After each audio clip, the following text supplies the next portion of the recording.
Amen. Majeshi, majeshi. Amen. Tunaweza kukaa. Bwana Yesu asifiwe. Majeshi, majeshi. Yako wapi majeshi? Yakipiga majeshi. Yanaua na leo. Yanaua na leo. Pigia Yesu makofi na vigelegele. Haleluya. Vizuri sana. Amen. Nataka niseme na wewe kwa dakika 5 tu zinanitosha. Sema amen. Mwambie jirani yako nguvu ya sadaka. Mwambie tena nguvu ya sadaka. Rudia tena, mwambie nguvu ya sadaka. Amen. Sadaka ni nini? Hilo ni jambo la kwanza kabla sijaendelea. Sadaka ni mbegu ambayo mtu anaipanda mbele za Mungu ili apate baraka.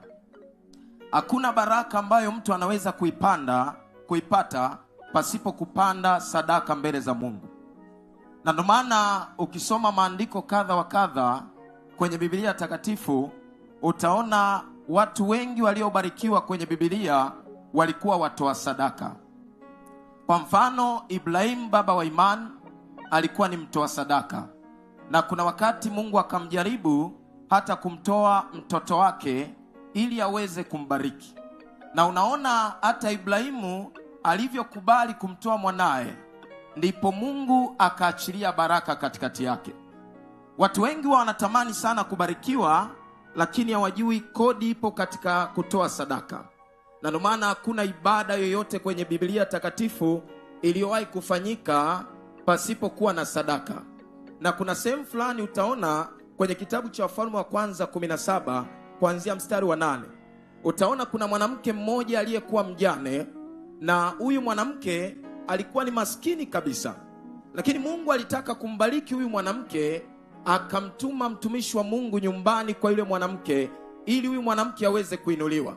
Ni kama vile Mungu alivyomleta baba yetu kwenye bonde hili ili mmoja aliyopo katika bonde hili abarikiwe kupitia baba yetu kwenye mkutano wa leo. Vivyo hivyo ndivyo ilivyokuwa kwa yule mwanamke mjane.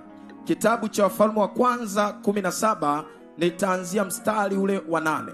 Maandiko yanasema, neno la Bwana likamjia kusema, neno la Bwana likamjia kusema, ondoka uende Sarepta ulio mji wa Sidoni, ukae huko. Tazama, nimemwagiza mwanamke mjane wa huko akulishe.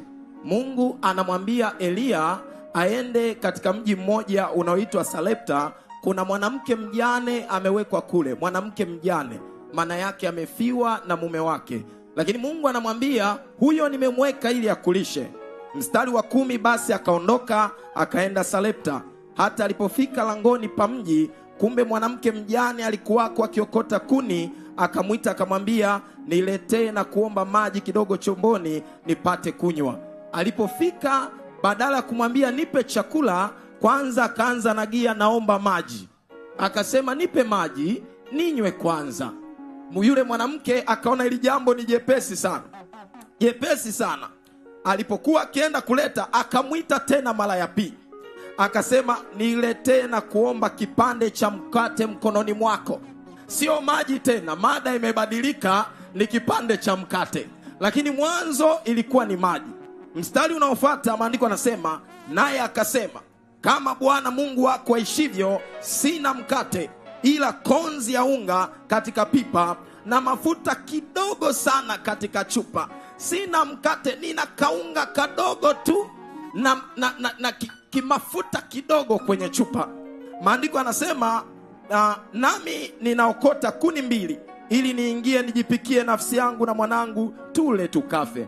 Ana tumaini lingine, ni mjane, ni maskini, amebakiwa na kaunga kadogo na vimafuta vidogo ale. Ni kama wewe uliopo hapa unasema sina